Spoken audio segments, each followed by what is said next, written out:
drug-free life. So important. And I want to congratulate the people in the room. And an incredible job. Nothing's easy, right? Nothing's easy, but you've done an incredible job. Today, my administration is providing a record $91 million to support the Drug-Free Communities Initiative. Grants will be awarded to more than 730 community groups in all 50 states. That's a lot of groups. That's a lot of people, impacting more communities than ever before. We've never done anything to this extent. We've never done anything this large or where we reached out to so many people, great people. The Drug-Free Communities Program is a proven success, cutting alcohol and prescription drug abuse by an average of nearly 20% among high school students and participating communities. That's a 20% reduction, which is pretty much at the top of the pack. Incredible what they've been able to do. You should all be extremely proud of your life. Really, this is going to be a life's work, and a very important life's work. So, great going. I also want to thank Deputy Director of the Office of National Drug Control Policy, somebody who really takes it to heart and very strongly. We speak, and he is in love with what he does because of the results that he's getting, and that's Jim Carroll. Jim, thank you very much. I appreciate it. Countless Americans are affected by the dangers of substance abuse. Many of us have a friend, a colleague, or a loved one who has struggled with dependency. I have. I had a brother who had a very big alcohol problem. He's a great guy, a great life, great potential, the best-looking person. I have to admit he was much better looking than me, but he was the best-looking guy, had the best personality, but he had an addiction to alcohol. It's all an addiction, and it really destroyed his life. It's a very tough thing for our family. Sadly, in 2017, an estimated 134 Americans die each day from opioid-related overdoses. 134 people a day. My administration supports ongoing bipartisan efforts to pass legislation to combat the opioid crisis. We're dedicated to ending this crisis, and we will end this crisis, or at least we'll get it down to a level, Jim, where we can do things and maybe go from there, but we're getting it down to a level that's a lot lower than people thought possible at the time. In 1 year, we reduced high-dose opioid prescriptions by 16%. We increased funding by $6 billion to combat the opioid crisis. That's a record. We got that approved just last year, and the money is now starting to flow through the system. We declared a public health emergency and launched a nationwide public awareness campaign. We're expanding treatment and recovery support services. We're holding drug traffickers accountable for their crimes. We're really going after the traffickers. I've always said that's the biggest thing. And frankly, the punishment is getting stronger and stronger. And maybe at some point, we'll get very smart as a nation and give them the ultimate punishment. In a few moments, we're going to hear directly from the incredible coalition leaders and youth representatives that are with us today. But first, I'd like to ask a great friend of mine who's been with us for a long time and somebody that's really done a beautiful job, Deputy Director Jim Carroll, to say a few words. Jim, please. Thank you, Mr. President. It's a great honor to serve as the head of National Drug Control Policy for you. What is also a great honor is being able to work with the communities and to work with these community leaders throughout the country. I go around the country, and in fact, I go around the world with some of the programs that you're putting in place. And what we're seeing is, quite frankly, people who are a bit surprised by the level of commitment that you have shown. And quite frankly, it's not just a financial commitment that we're talking about today with the record number of dollars being put towards these resources, the record number of communities. 60 million people are living in a drug-free community. But candidly, Mr. President, I think that they have been overwhelmed by your personal commitment, by your passion and compassion on this subject. When I'm out on the road, that's what I hear, are people have really taken to heart the words that you have given them, in addition, of course, to the resources. But they really understand. So I'm very eager for you to meet 6 of the 731 today, led by General Dean. That's right. And so thank you for allowing me. You told me at the beginning to be relentless, and you meant it across all three, to be help with relentless on education and prevention, relentless in making sure people get treatment, and of course be relentless on interdiction and stopping the drugs. And thank you for your support. We're doing all three. Thank you very much, Jim. Beautiful. General, how about saying a few words, please? Thank you, Mr. President. It's an honor to be here.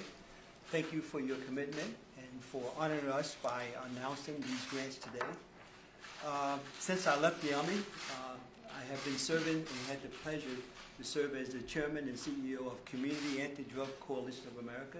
It's been 20 years come this Friday. In that fight, we have built and had funded through the Drug-Free Communities Program over 2,000 coalitions, of which there are 731 actively now. Working with the Office of National Drug Control Policy, we've had this program. CATCA took this concept to ONDCP and to Congress and got it enacted into law. And over the last 20 years, working with previous administration and yours, we have kept it funded, and we're so excited to see that the dollars now are nearly approaching $100 million. I will say to you, Mr. President, that as you cited, the results that these coalitions that are represented here today are achieving are exceptional. I can think of no other grant program in Washington that can achieve so many results for the amount of dollars that are put into them. I would say to you also that we have helped these coalitions through our training and through our coalition academy. And I would say that if you look at the country, and you know this well, Mr. President, there are more than 3,000 counties in the United States, about 3,300 counties. We currently, over the 20 years, have built 731 of these coalitions. And CATCA goal would be to have one of these multi-sector coalitions in every county in America. And I would like to work with you and your administration so that we can continue to have every county in America having one of these coalitions that are going to help them build down their substance abuse rates. And we know that's possible, and we thank you for your leadership. Thank you, General. That's very nice. And we will be working together. Thank you so for a much. long time. Thank you. We look forward to it. Thank you. Now, I want to introduce a young lady who's sitting to your right. She first met us when she was a freshman in high school. She came to our National Youth Leadership Academy because we train over 2,000 young people every year to take this fight back to their community. Because we were impressed with her, we asked her to become one of our trainers. She did that. She just graduated high school. She's headed off to Loyola College. She's traveled with me internationally as well, and she's a great example of what young people are doing in their communities to fight this issue. And I wanted her to give you a short summary of what she's doing. Go ahead. Thank you, Mr. President. So my name is Anani Patia from Chicago, Illinois, and I've been working with our coalition for approximately 4 years now, and they've been DFC funded for a majority of those years. And with them, we've been able to see a statistical decrease in the use of alcohol, marijuana, and tobacco. And through CATCA, as General Dean mentioned, I have the ability to collaborate with youth across our country who likewise have been funded by the DFC grant. And together we are able to notice that you are giving us the power to work truly in our communities from a bottom perspective going up.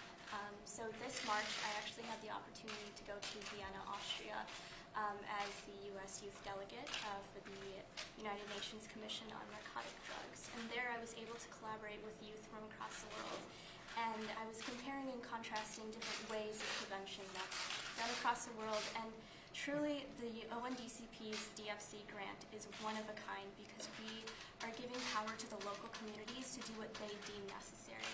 And so I truly wanted to thank you for giving all that power and trust to the local communities to deal with these local problems. So, thank you. That was so beautifully done. Wow. I almost want to applaud. Well, see, now with all of these people, you're going to become very famous, and then you'll probably end up being a television star. And you'll forget all about me, right? Thank you, Don. I appreciate it. Really beautifully done. Would you like to say something? Oh, that's a tough one to compete. You have a point there, Mr. President. My name is Jacob Hewitt. I'm from Scott County, Tennessee, and I'm honored to be here. I have to tell you, I'm the least deserving person to be able to represent my county. And for the past 5 years, I've wanted to do nothing but help my community. And without organizations like STAND and CADCA and without people like Mr. Carroll and General Dean, it wouldn't have been possible. STAND altered my life. My family, they have a long history of drug and alcohol abuse, and my parents, they were the exception. And I kind of realized that the good life I've had, they weren't able to. My grandpa, he was in World War II. He got wounded, and he coped using alcohol when he had PTSD. It was nothing for him to wake up in the middle of the night and think he was in the war zone and try to escape from the house, and he'd beat anyone to make it. On my dad's side, he wasn't encouraged to go to school. He has an 8th grade education. And the life that my parents made for themselves, my dad is a maintenance man with the local school system, and I'm proud of him. And my mother is a teacher with 3 degrees. And my entire life, my dad has pushed me and encouraged me to get an education, and my mom has taught me how to use it. And I have to tell you, if a coalition like STAND had existed when they were children, their lives would have been way different. And I will not stop advocating for my county until every child has had the same opportunities that I've been blessed with. I want to thank you for your time. Well, I have to tell you, I think he maybe did just as well. He had no idea this was coming. You had a little idea. He had no idea. That was a great job. Thank you very much. And say hello to everybody. Right? Tell them we're proud of you. It's a beautiful job.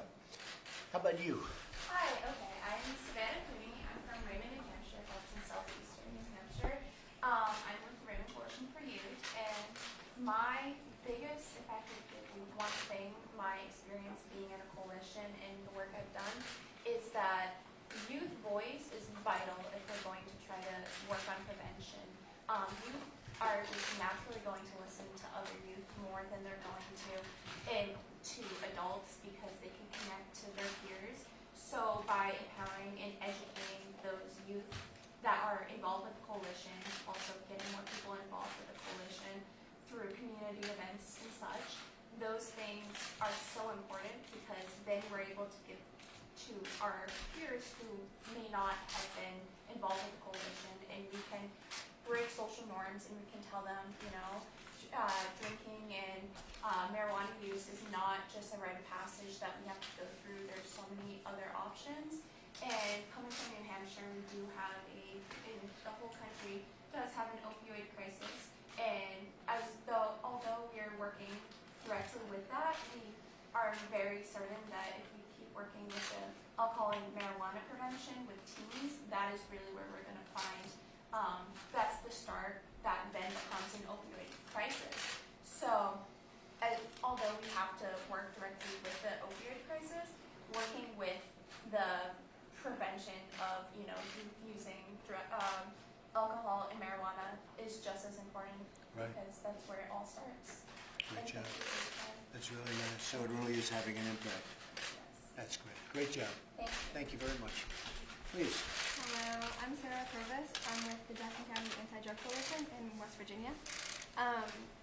All I'm going to say is with this grant, we have seen such a major change among our youth in our county. And it's been it's crazy because we see it all the time, and we see people change their minds and see people change their lives because of what we're doing. And yeah, it's just great. Great place, West Virginia. You just left. Yeah. Incredible people. Well, thank you all very much. You're really very inspirational. We're going to stay around and talk a little bit, and we'll let the media leave. I hope you miss the media when they leave. But I really appreciate those few statements because they were really beautifully delivered and said, and I know they're said from the heart. So thank you all very much. Thank you, everybody.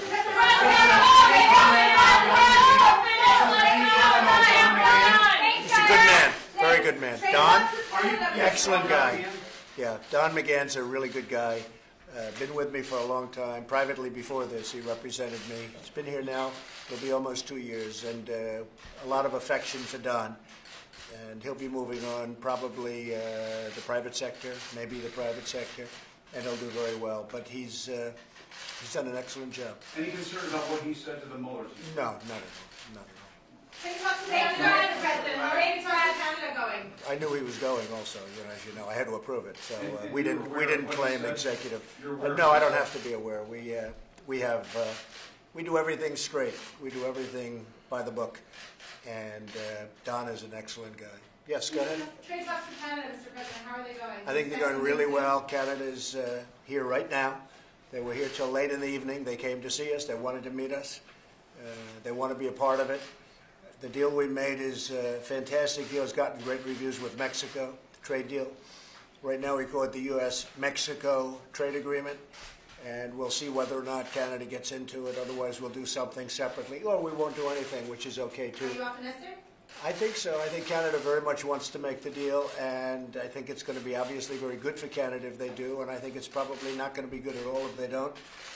We have a very good relationship. They came yesterday to the White House, and we negotiated late into the evening. They're in the White House right now. We're negotiating with them right now, and they want to be a part of the deal.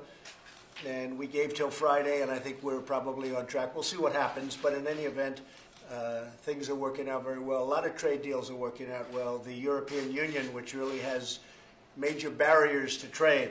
You don't know what barriers are, but it's not good, not fair for our farmers and others. Those barriers will be coming down. And as you know, we're in the midst of a very big trade dispute, to put it nicely, with China. And I think we're doing very well. Our economy has picked up in terms of worth. There's a lot of money for everyone sitting around this table, but we've picked up about $10 trillion, General, since my election. And we're doing record business, record stock market, record everything, and also record unemployment, which, from the standpoint of a lot of people, we're talking about prison reform and other things, but when people come out of prison now, they can actually get jobs, and they're really liked by a lot of the employers. We've had tremendous success. We've never had that before. Part of the reason is the job market is so good. So all of a sudden, employers are hiring people that maybe they would not have given a chance to, and now they're hiring people, and it's worked out incredibly well. You're one of the great advocates. I know, it's never been like this. So and I have to tell you, I know employers that have hired people and given people a second, and in a couple of cases, a third chance, in all fairness, and they are so happy. Not in all cases, but nothing is in all cases. They are so happy with so many of the people. They said, we'll never lose them. They'll be with us for a whole lifetime. So it's a beautiful thing to see what's happening. And again, with Canada, I think we're doing very well. You said about Andrew Gillum down in Florida with Ron DeSantis. No, I didn't hear it. Andrew endorsed, he said that it's not time to monkey around with the economy down in Florida. No, I didn't hear it, honestly. Made a racist comment. Yeah, I didn't hear that, Jim. I mean, I've been actually working on the deal with Canada, so I have not heard it. I tell you what, I know Ron DeSantis. Ron DeSantis is extraordinary. Harvard, Yale, brilliant. Ran an incredible campaign. Really beat a lot of people that he wasn't supposed to beat because he came into the race and a lot of people didn't know him. He's an extreme talent, and he will make a fantastic governor of Florida. So I think Ron is, he's extraordinary in so many different ways. I haven't heard that at all, no. President, Puerto Rico, do you still believe that the federal government's response to the hurricanes last Yeah, I think Puerto Rico, I think we did a fantastic job in Puerto Rico. We're still helping Puerto Rico. The governor is an excellent guy, and he is very happy with the job we've done. We have put billions and billions of dollars into Puerto Rico, and it was a very tough one. Don't forget, their electric plant was dead before the hurricane. If you look back on your records, you'll see that that plant was dead, it was shut, it was bankrupt, it was out of business. They owed tremendous amounts of money. They had it closed up, and then when the hurricane came, people said, what are we going to do about electricity? That wasn't really the hurricane. That was gone before the hurricane, but we've put a lot of money and a lot of effort into Puerto Rico. And I think most of the people in Puerto Rico really appreciate what we've done. You know, Texas healed quickly, and the people were incredible. Florida healed quickly, and everybody worked very hard. Puerto Rico was actually more difficult because of the fact it's an island. It's much harder to get things onto the island. With Texas, you're land-based. With Florida, you're land-based. Puerto Rico is a very difficult situation. I only hope they don't get hit again, because they were hit by 2 right in a row, and really the likes of which we have never seen before. But the people of Puerto Rico are great people. They worked very hard. But Puerto Rico, I would say, was by far the most difficult of the group. And, you know, right now, FEMA and all of the people that work so hard there, they were very brave, and they have done some job. But Puerto Rico had a lot of difficulties before it got hit, and we're straightening out those difficulties even now. Hey, thank you very much, everybody. I think we're doing well with North Korea. We'll have to see. I think part of the North Korean problem is caused by our trade disputes with China. China's been taking out about $500 billion a year from the United States for many years, and we can't let that happen.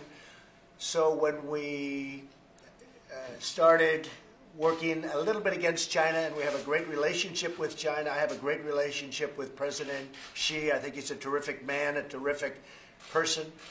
But we have to straighten out our trade relationship because too much money is being lost by us. And as you know, China is the route to North Korea. 93% of the product and various things that go into North Korea go in through China.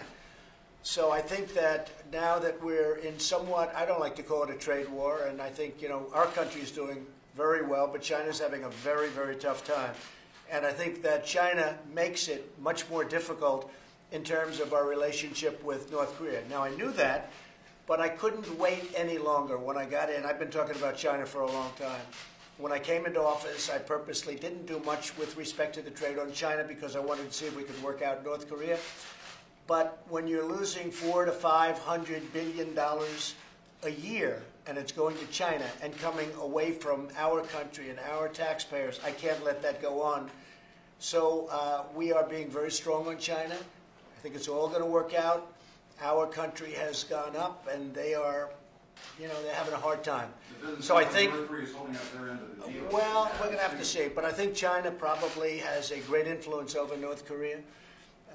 I have a fantastic relationship with Chairman Kim, as you probably know, and we're just going to have to see how it all ends up. But I had to move on China from the standpoint of trade because it really was not fair to our country. We were just pouring money. For many years, presidents, they closed their eyes.